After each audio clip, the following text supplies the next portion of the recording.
नमस्कार दोस्तों, स्वागत है आपका आपके अपने YouTube चैनल ज्ञान द नॉलेज में। दोस्तों, बेटियां हर घर की लक्ष्मी होती हैं। हिंदू धर्म में महिलाओं और घर की बेटियों को माता लक्ष्मी, माँ सरस्वती और माँ दुर्गा का अवतार माना गया है। कहा जाता है कि जिस घर में बेटियां नहीं हैं या जिस घर में बेटियों की इज्जत नहीं होती है, उस घर के लोग जीवन में कभी भी कामयाबी हासिल नहीं कर सकते हैं। इसके अलावा शास्त्रों में कुछ ऐसी भी चीज़ों के बारे में बताया गया है जो घर की बेटियों को भूलकर भी नहीं देनी चाहिए। ऐसा करने से दोस्तों घर बर्बाद हो सकता है। दोस्तों, अक्सर आपने देखा होगा कि शादी विवाह में लड़की को तमाम तरह के गिफ्ट्स और शगुन देते हैं, लेकिन उनमें कुछ चीज़ें ऐसी भी होती हैं जो बेटियों को नहीं देनी चाहिए, जैसे भगवान गणेश जी की मूर्ति और तस्वीर।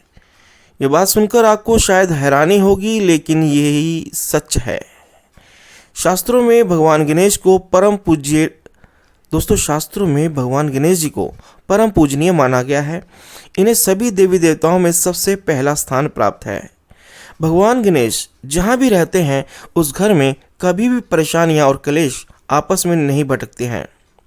लेकिन ये उतना ही सच है कि बेटी की विदाई में भूलकर भी भगवान गणेश जी की प्रतिमा नहीं देनी चाहिए। क्यों? तो चलिए जानते हैं ऐसा क्यों।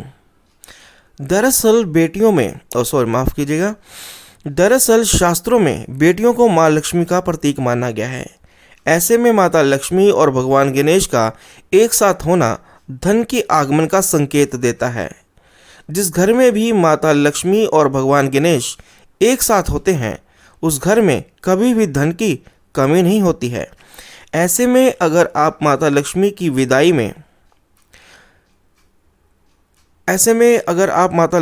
विदाई में उनके साथ गणेश जी को भी भेंट में दे देते हैं, तो बेटी के मायके में धन की कमी हो जाती है।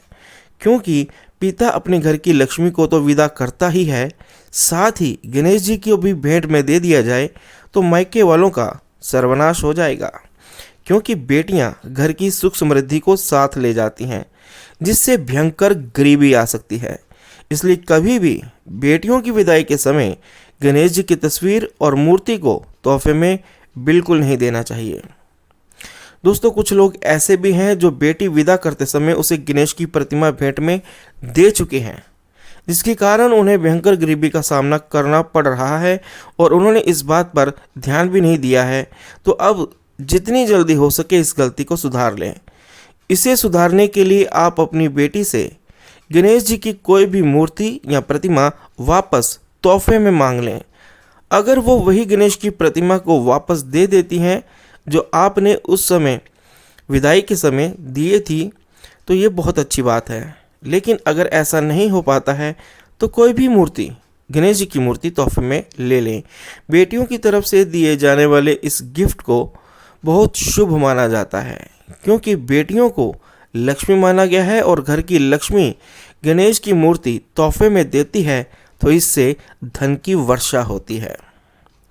लेकिन अगर आप गणेश जी की कोई नई मूर्ति खरीदना चाहते हैं तो उस समय कुछ बातों का ध्यान रखना होता है, जैसे गणेश जी की सूंड की दिशा किस तरफ है। आपको हमेशा वही मूर्ति खरीदनी चाहिए जिसमें गणेश जी की सूंड बाईं तरफ हो। जिस मूर्ति की सूंड बाईं तरफ होती है उसे भी शुभ माना जाता है, लेकिन उस मूर्ति की पूजा पाठ की विधि बाकियों से बिल्कुल अलग होती है। और अगर सही तरीके से पूरे विधि विधान से पूजा ना किया जाए तो इससे फायदे की जगह नुकसान भी हो सकता है। तो जिस मूर्ति की सूंड दाईं तरफ होती है उसे भी शुभ माना जाता है, लेकिन उस मूर्ति की पूजा पाठ की विधि बाकियों से बिल्कुल अलग होती है। ये दोबारा बता रहे हैं। और अगर सही तरीके से पूरे विधि विधान से पूजा ना की जाए तो इससे फायदे की जगह नुकसान भी हो सकता है। इसके अलावा आप गणेश जी की मूर्ति ना लेकर तस्वीर ले रहे हैं तो इस बात का भी खास ध्यान रखें कि उस तस्वीर में गणेश जी की लंबाई 18 इंच से कम ना हो। तो ये थी दोस्तों आज की हमारी विशेष जानकारी। उम्मीद है ये जानकारी आपको अच्छी लगी हो तो दोस्तों के साथ शेयर करें, वीडियो को लाइक करें और हमारे चैनल ज्ञान द नॉलेज को सब्सक्राइब करें। वीडियो को देखने के लिए आपका बहुत बहुत धन्यवाद।